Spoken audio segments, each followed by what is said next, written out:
बिस्मिल्लाहिर्रहमानिर्रहीम। अस्सलाम वालेकुम। आज 30 सितंबर है और दिन है सोमवार का। सुप्रीम कोर्ट ऑफ पाकिस्तान से 3 बड़ी डेवलपमेंट्स हो चुकी हैं। एक तो आपने आज देखा था कि जस्टिस मुनीब अख्तर साहब जो हैं वो बेंच में आकर नहीं बैठे थे और काजी फायज़ ईसा साहब ने समाअत कल के लिए मुलतवी की थी, लेकिन उसके बाद ये हुआ कि जस्टिस मुनीब अख्तर साहब की तरफ से एक लिखा गया जो लेटर था वो लेटर सामने आ गया और उस लेटर के बाद जो समाअत थी उसका हुक्मनामा सामने आ गया और उस हुक्मनामे के बाद अब तीसरी ये डेवलपमेंट हुई है कि जस्टिस मुनीब अख्तर साहब ने एक बड़ी वारदात पकड़ ली है काजी फायज़ ईसा साहब की और बहुत बड़ा मिसकंडक्ट काजी फायज़ ईसा साहब और उनके साथ उनके शरीक जुर्म 3 जजेस जो इस जुर्म में ये जुर्म ही है कि काजी फायज़ साहब अपनी एक्सटेंशन के लिए कन्फ्लिक्ट ऑफ इंटरेस्ट और ये सारा कुछ कर रहे हैं। तो अब ये जो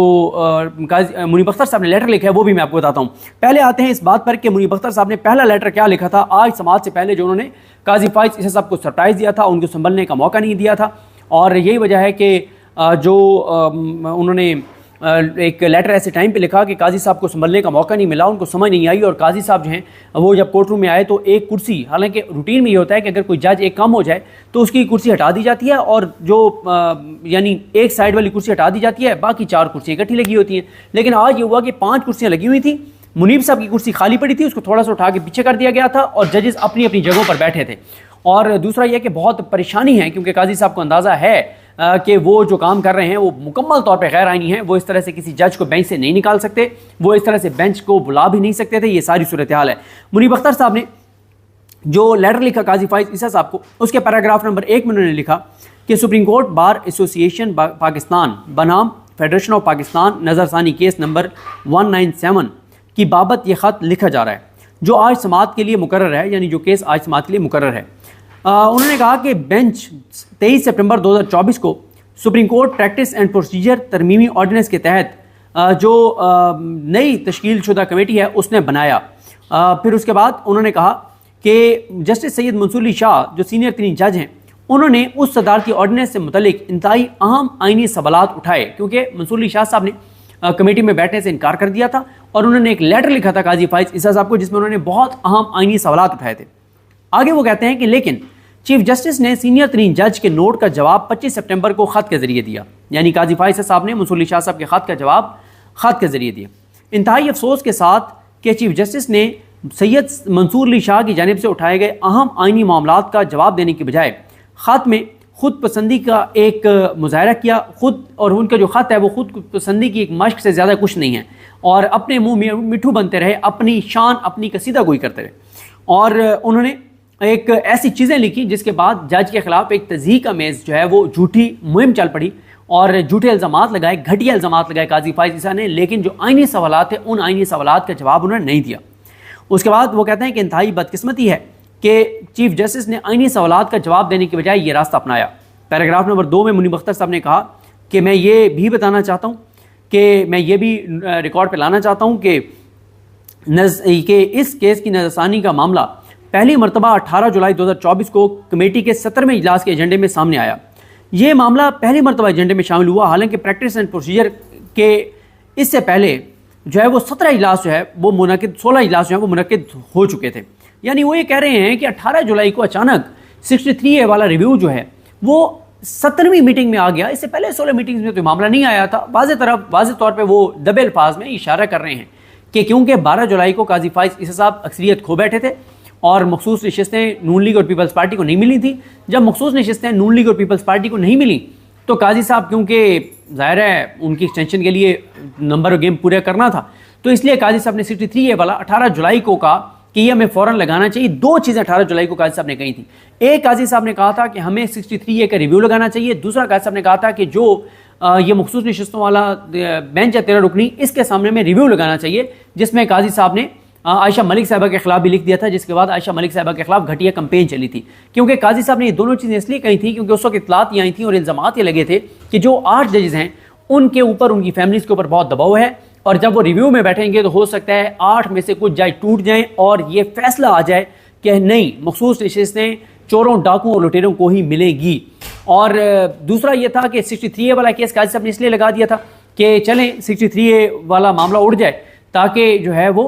जो मखसूस ये मखसूस नशिस्तें तो चले नहीं मिल रही नून लीग और पीपल्स पार्टी को, चले ये ज़रूर हो जाए कि पीटीआई के जो लोग मुनहरिफ होंगे उनका वोट कम अज़ कम काउंट हो जाए, क्योंकि इस वक्त सूरत हाल यह है कि सुप्रीम कोर्ट के फैसले की वजह से वो उनका वोट काउंट ही नहीं हो सकता। तो उसके बाद ये भी कहते हैं मुनीब अख्तर साहब कि चीफ जस्टिस पाकिस्तान की जानिब से उस वक्त सैयद मंसूर अली शाह की सरबराही में 5 रुकनी बेंच बनाने की तजवीज़ दी गई थी, और लेकिन अब अचानक ही मंसूर अली शाह साहब को उस बेंच से, उस तजवीज़ से निकाल कर और काजी फाइज से खुद उस बेंच का हिस्सा बन गए। पैराग्राफ 3 में उन्होंने कहा कि ये नोट करना बहुत ज़रूरी है कि मौजूदा बेंच में जस्टिस मज़हर आलम मियां खेल को भी शामिल किया गया है, जो इस वक्त आइन के आर्टिकल 182 के तहत एक इडहाक जज हैं। उन्होंने सवाल ये उठाया, इन्होंने जो मुनीब अख्तर साहब हैं, कि उन्होंने कहा कि जो जुडिशल कमीशन के 19 जुलाई 2024 के मिनट्स हैं उसमें उनका उन्होंने जिक्र किया है। उन्होंने 27 और 28 जुलाई के व्हाट्सएप मैसेज का जिक्र किया, जो एक ग्रुप है कमेटी का, और उन्होंने कहा कि वो ये कहना चाहते हैं कि एक तो जब ये ढाक जजेस आए थे तो उस वक्त ये तय हुआ था कि इनको क्यों लाया जा रहा है, इनको क्रिमिनल केसेस की हवाले से इनको लाया जा रहा है ताकि वो सुने, और ये भी तय हो गया था कि ये कौन कौन सी चीज़ें सुनेंगे। और ये ठीक है, उस बेंच का हिस्सा थे मज़हर आलम मियां खेल जिस बेंच ने ये फैसला दिया था, लेकिन अब ये रिटायर्ड जज हैं, ये हाजिर सर्विस जज नहीं है, ये इडहाक जज हैं, ये जो है इसलिए ये इस रिव्यू में नहीं बैठ सकते। और मुनीब अख्तर साहब ये भी कहते हैं कि मज़हर आलम मियां खेल का बैठना आर्टिकल 182 के खिलाफ है, यानी काजी फाइज ईसा, मज़हर आलम मियां खेल एक गैर आइनी काम कर रहे हैं, आइन के साथ खिलवाड़ कर रहे हैं ये दोनों। उसके बाद मुनीब अख्तर साहब पैराग्राफ नंबर 4 में कहते हैं कि जो नई तश्कील दी गई कमेटी है उसके ज़रिए मखसूस बेंच बनाने के मामले के तमाम हालात व वाक़यात के तनाजुर में इसका जायज़ा लेना चाहिए। मैं इस नतीजे पर पहुँचा हूँ कि मुझे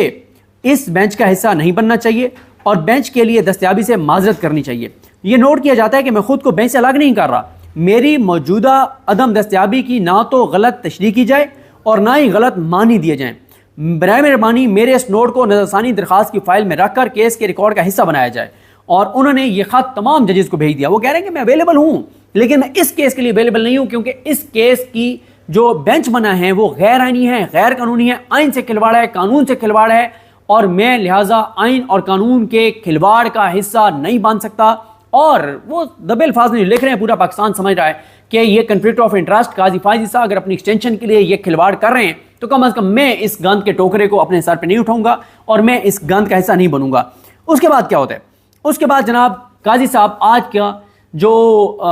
समात है उसका तहरीरी हुक्मनामा जारी कर देते हैं, और हैरान कुन तौर पर उसमें ऊपर लिखा जाता है प्रेजेंट कि कौन कौन मौजूद था। उसमें मुनीब अख्तर साहब का नाम भी लिख दिया गया, हालांकि मुनीब अख्तर साहब तो उसमें शामिल ही नहीं थे। तो फिर मुनीब अख्तर साहब का आपने नाम कैसे लिख दिया? आप तो मुनीब अख्तर साहब का नाम लिख ही नहीं सकते थे। तो ये एक उन्होंने बहुत बड़ा एक